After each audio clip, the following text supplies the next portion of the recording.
দেখতে দেখতে যে কিভাবে রমজানগুলো চলে যাচ্ছে তা আল্লাহই ভালো জানে। তো রহমতের মাসটা একটু তাড়াতাড়ি চলে যায়, আর রমজান মাসে কাজগুলো গুছিয়ে না করলে না টাইম পাওয়া যায় না, মানে তাড়াতাড়ি চলে যায়, দিনটাও তাড়াতাড়ি চলে যায়। আর এইবার রোজাতে কিন্তু অনেক বেশি শান্তি, না কোনো পানির পিপাসা পাইছে, না কোনো লাগছে, মানে কোনো রকম কোনো খারাপ লাগে না। আল্লাহ তাআলা এতটাই রহমত দিয়ে রাখছিল। আর আমার আম্মু রমজান মাসে একটু কাজটা ঘুষগাছ করে করতে বসে, মানে একবারে যাতে হয়ে যায়। আই হোপ সবাই ঘুষগাছ করে করতে বসে, যেহেতু রমজান মাসটা সবাই একটু গুছিয়েই কাজ করে। তো যাই হোক, আজকে আমার মজা করে আমাদের পুকুরে টাটকা টাটকা পুঁটি মাছ চচ্চড়ি রান্না করবে মাটির চুলায়। আর বিশ্বাস করবেন না, এই টাটকা টাটকা পুঁটিগুলা মাটির চুলায় রান্না করলে কি পরিমাণে যে মজা লাগে, না খেলে কেউ বুঝতেই পারবে না। দেখেন সবগুলা মাছ কিন্তু লাফাচ্ছিল। তো এই তো আন্টি আর আম্মু কিন্তু সুন্দর করে কেটে নিচ্ছে। পুঁটি মাছগুলা কাটা কিন্তু একদমই সহজ, যদিও কাটতে একটু সময় লাগে, তারপরেও কিন্তু কাটাও সহজ আর খেতেও অনেক বেশি মজা। তো যাই হোক, এগুলো কাটা বাছা শেষ, এখন কিন্তু তরকারিও কেটে নিয়েছে। সিম, বেগুন, আলু এগুলো দিয়ে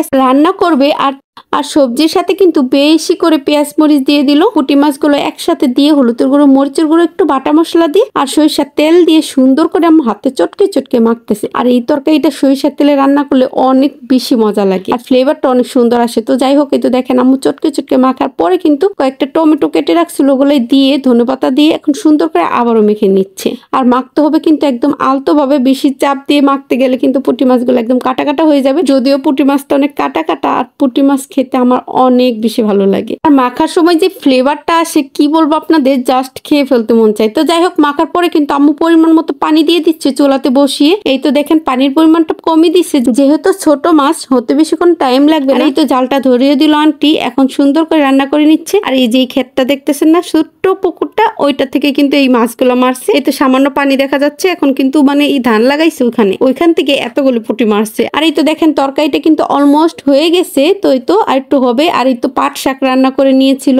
সাথে কিন্তু ডাউল রান্না করছিল। আর পাট শাক আর ডাউল খেতে কার কার ভালো লাগে অবশ্যই কমেন্টে জানাবেন। কারণ আমার কিন্তু পাট শাক দিয়ে ডাউল খেতে অনেক বেশি ভালো লাগে। মানে আমার বেসিক্যালি সিম্পল খাবারগুলো আমার বেশি মজা লাগে। যদিও এই রান্নাগুলো অফ ক্যামেরায় রান্না করে নিয়েছে, তো আপনাদের সাথে একটু শেয়ার করলাম। আর এই ফাঁকে কিন্তু আন্টি ডিম সিদ্ধ করে দেন, এই তো ছিলে নিচ্ছে, ডিমের খোসাটা সারিয়ে নিচ্ছে আর কি। তো ছাড়ানোর পরে কিন্তু এই ডিমটাকে খোসা দিয়ে সুন্দর করে চিরচির করে নিবে। তো এইভাবে কে কে চিরচির করেন অবশ্যই কিন্তু কমেন্টে জানাবেন। মশলাটা সুন্দর করে ডিমের ভিতরে ঢুকে খেতে অনেক বেশি ভালো লাগে। তো কে কে এইভাবে রান্না করেন অবশ্যই কমেন্টে জানাবেন। আর আমাদের ইফতার কিংবা সাহরির খাবারটা কিন্তু এই তো বিকাল বেলায় রান্না করে নেই, যেহেতু আন্টিকেও দিয়ে দেওয়া হয়। আবার আন্টি যাবে বাসায় রান্না করবে, এর জন্য কিন্তু আম্মু সব রান্না করে দেন, আন্টিকে দিয়ে দেয়, যাতে আন্টি আর রান্না করতে না হয়। আম্মু একটু মশলা ব্লেন্ড করছিল, আর আমি ফাঁকে একটা হাঁসগুলাকে দেখতে আসলাম। আর হাঁসগুলা কিন্তু পুকুরেই থাকে এইভাবেই সারাক্ষণ, মানে দেখা যায় বাইরে বেরোলে আর ঢুকতে চায় না, তার জন্য কিন্তু পুকুরের চারপাশে নেট দিয়ে ঘিরে রাখছে। তো যাই হোক, ভিডিওটা যদি ভালো লাগে তো অবশ্যই একটা শেয়ার দিয়ে দিবেন। তো দেখেন কথা বলতে বলতে কিন্তু তরকারিটা অলমোস্ট অফ ক্যামেরায় রান্না করে নিয়েছি। আজকের মতো এখানে বিদায় নিচ্ছি। সবাই অনেক বেশি ভালো থাকবেন। ছোট্ট কেয়ার, আল্লাহ হাফিজ।